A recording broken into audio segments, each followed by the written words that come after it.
Harlequin Special Release and Harper Audio present The Cowboy Code, featuring Long Tall Texans, Ethan, and Long Tall Texans, Harley, by Diana Palmer.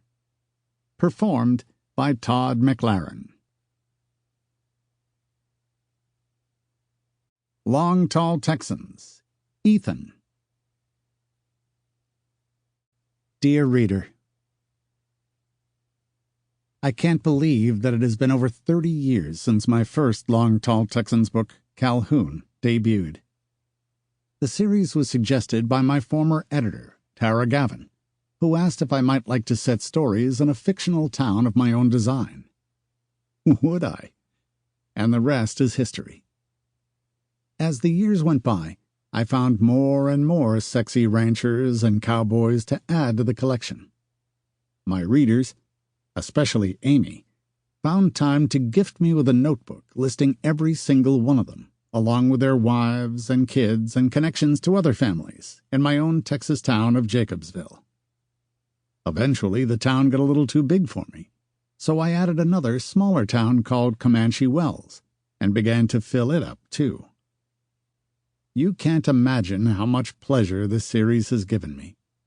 I continue to add to the population of Jacobs County, Texas, and I have no plans to stop.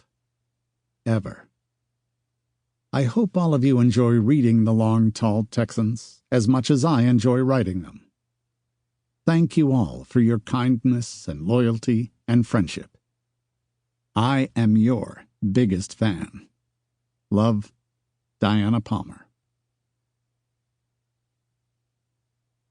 Chapter 1. Arabella was drifting. She seemed to be floating along on a particularly fast cloud, high above the world. She murmured contentedly and sank into the fluffy nothingness, aware somewhere of a fleeting pain that began to grow with every passing second, until it was a white-hot throb in one of her hands. "No!" she exclaimed, and her eyes flew open. She was lying on a cold table.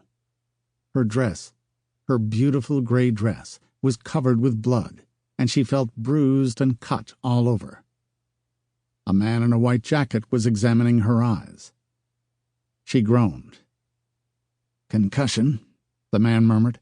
"Abrasions, contusions, compound fracture of the wrist, one ligament almost severed. Type and cross-match her blood, prep her for surgery, and get me an operating room." "Yes, doctor."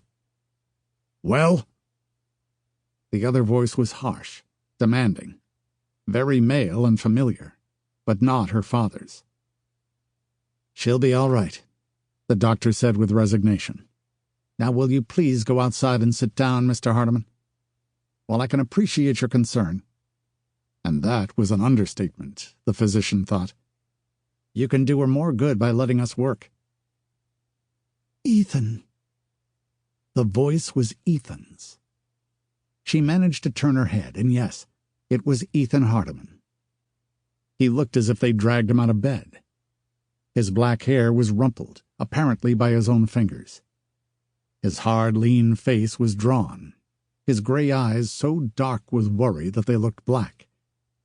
His white shirt was half unbuttoned, as if he'd thrown it on, and his dark jacket was open. He'd all but crushed the brim of the creamy Stetson in his hand. "Bella," he breathed when he saw her pale, damaged face. "Ethan," she managed in a hoarse whisper. "Oh, Ethan, my hand." His expression tautened as he moved closer to her, despite the doctor's protests. He reached down and touched her poor, bruised cheek. "Baby, what a scare you gave me," he whispered. His hand actually seemed to be trembling as he brushed back her disheveled, long brown hair. Her green eyes were bright with pain and welcome, all mixed up together. "My father?" she asked with apprehension, because he'd been driving the car. "They flew him to Dallas.